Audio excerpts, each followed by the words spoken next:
పరమందు సింహాసనాసీనుడైన దేవాది దేవునికి నా హృదయపూర్వక వందనములు, స్తుతులు, స్తోత్రములు సమర్పించుకుంటున్నాను. అందరికీ శుభోదయం. ఈ దినాన మహోన్నతుడైన దేవాది దేవుడు నీ కొరకు సిద్ధపరిచిన వాక్కు. వారు వేడుకొనకు మునుపు నేను ఉత్తరమిచ్చెదను, వారి మనవి చేయుచుండగా నేను ఆలకించెదను. దేవుని నామమునకు మహిమ కలుగునుగాక. ఈ మాటలు యెషయా గ్రంథము 65వ అధ్యాయము 24వ వచనంలో వ్రాయబడి ఉన్నవండి. ప్రియమైన నేస్తమా, నీ దేవాది దేవుడి దినాన నీ కొరకు ఇట్టి వాక్కును సిద్ధపరిచి ఉంచారు. నీవు ఆయన వాక్కులను విని ఆయన మాటలయందు విశ్వాసముంచి నీవు అడుగులు వేయగలిగినట్లయితే నీ బ్రతుకు ఎంతో ఆశీర్వాదకరముగా ఉండబోతోంది. నిజముగా దేవుడు నీ పట్ల కలిగి ఉన్న ఆయన ప్రేమ వాత్సల్యత ఏమిటంటే, నీవు వేడుకొనక మునిపే నేను ఉత్తరమిస్తాను, నీవు మనవి చేయుచుండగా నేను ఆలకిస్తాను అని నీకు ఈ దినాన్న వాగ్దానం చేస్తూ ఉన్నారు. ఈ లోకంలో చూచినట్లయితే మిత్రమా, భార్యాభర్తలు చాలా అతి కొద్ది మంది ఇష్టపూర్వకమైన, చాలా ప్రేమపూర్వకమైన జీవితములు లీడ్ చేస్తూ ఉంటారు. నిజముగా అది దేవుడిచ్చిన ఆశీర్వాదము. వారి లైఫ్ కనుక చూచినట్టయితే ఎట్లా ఉంటుందంటే, వీరికి తాగడానికి నీరు అవసరమని వీళ్ళు వెతుక్కునేటప్పటికీ ఒకరు గ్లాస్తో నీళ్లు తెస్తూ ఉంటారు. అంటే భార్యకి అవసరమైతే భర్త, భర్తకి అవసరమైతే భార్య. అలానే వారు భోజనం చేస్తున్నప్పుడు కూడా వీరు ఏమి సర్వ్ చేసుకోవాలని చూస్తూ ఉంటారో ఆ పక్క వ్యక్తి వెంటనే అర్థం చేసుకుని దాన్ని సర్వ్ చేయగలుగుతారు. ఐదర్ భార్య ఆర్ భర్త ఎవరైనప్పటికీ కూడా ఎప్పుడు ఆ బాధ్యత వారిద్దరిలో ఉంటుంది అంటే, వారిద్దరూ ఒకరినొకరు ప్రేమించుకొని, గౌరవించుకొని, అభిమానించుకున్నప్పుడు ఇష్టాలను వారు అర్థం చేసుకోగలుగుతారు. ఇక్కడ ఈ లోకపు మనుషులు ఇట్లా ఉన్నట్లయితే, నిన్ను ఎరిగి నిన్ను ప్రేమించి ఎంతో ఉన్నతమైన వ్యక్తిగా ఈ సృష్టిలో నిన్ను చేసిన దేవాది దేవునికి నీ పట్ల ఎట్టి శ్రద్ధను కలిగి ఉన్నారో ఎప్పుడైనా ఆలోచించావా నేస్తమా?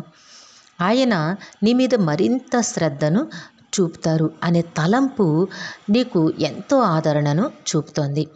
అలానే దేవుని రాజ్యంలో దేవునికి ఆయన ప్రజలకు మధ్య ఉన్న సంబంధాన్ని గురించి యెషయా ప్రవక్త ఇట్టి రీతిగా వివరిస్తూ ఉన్నారు.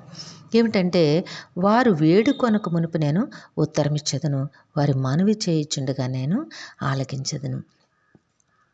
ఇహమందును పరమందును కూడా ఇట్టి స్థితిని దేవుడు నీ పట్ల కలిగి ఉన్నారు.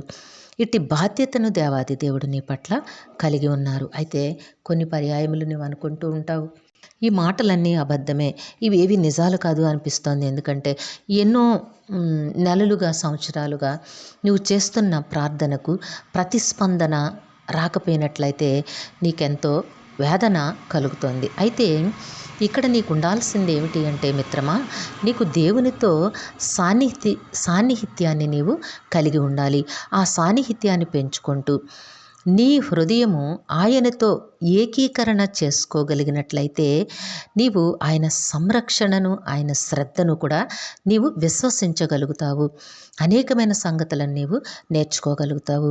ఓహో, ఇప్పుడు నా ప్రార్థనకి ప్రతిస్పందన రాలేదు అంటే దానికి ఒక సమయం ఉంటుంది. దేవుడు సమయానుకూలముగా స్పందించి నాకు ఉత్తరము అనుగ్రహిస్తారు అనే యోచన నీలోనికి వస్తోంది. కాబట్టి దేవుడు సమయానుకూలంగా ఇస్తారు, ఇక దానికి ఏమీ తిరుగులేదు. కాబట్టి నేస్తమా, నీవు దేవునికి ఇష్టనిగా దేవుని అడుగు జాడలి యందు బ్రతుకు. దాని కొరకు మాత్రమే నువ్వు ప్రయత్నం చెయ్యి. దేవుడు నీవు అడగక మునిపే నీ అక్కరలెరిగిన దేవుడు. కేవలము నీవు అడిగినా అడగకపోయినా ఆయన సిద్ధపరిచిన ప్రతి ఆశీర్వాదమును కూడా నీ బ్రతుకులో నీకు తప్పక అనుగ్రహిస్తారు. దేవుడు నిన్ను దీవించి ఆశీర్వదించునుగాక. ప్రార్థన చేసుకున్నాము. సింహాసనాసనుడైన తండ్రి, మీ ఘనమైన నామమునకు వందనములు చెల్లించుకుంటున్నాము.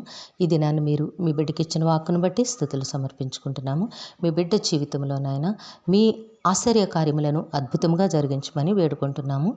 మా ప్రియులందరినీ, వారి కుటుంబములను మీ దివ్యహస్తములకు అప్పగించుకొంచున్నాము తండ్రి.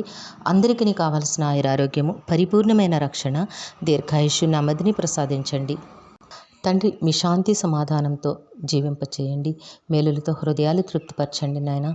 ఈ దినము పుట్టినరోజు, వివాహ దినమహోత్సవంలో జరుపుకొంచున్న బిడ్డలందరికీ మీ ఆశీస్సులు, దీర్ఘాయుష్ను అనుగ్రహించి మీ కృపలో నడిపించండి. మా ప్రియులు చేస్తున్న పనిపాట్లలో, ఉద్యోగ విధులలో, వ్యాపారములలో, ప్రయాణములలో తోడుగా ఉండండి నాయన. మీ ఆశీర్వాదమునివ్వండి తండ్రి. నాయన, బిడ్డలకు ఉన్నతమైన భవిష్యత్తులు ప్రసాదించండి తండ్రి. నాయన, ప్రతి కుటుంబంలోనూ కూడా మీ శాంతి, సమాధానము, నెమ్మదిని అనుగ్రహించి మీ కృపలో జీవింపచేయమని సమస్తమును మీ దివ్యహస్తములకు అప్పగించుకుంటూ ఈ ప్రార్థన యేసయ్య నామములో అడిగి వేడుకొనిచున్నాము తండ్రి. ఆమెన్. జీవాధిపతి అన్న దేవుడు మీ కుటుంబ జీవితంలో ఉన్నతమైన ఆశీర్వాదములు అనుగ్రహించి మిమ్మును ఆయన నామమహిమ కొరకు జీవింపచేయునుగాక. Amen, amen, amen.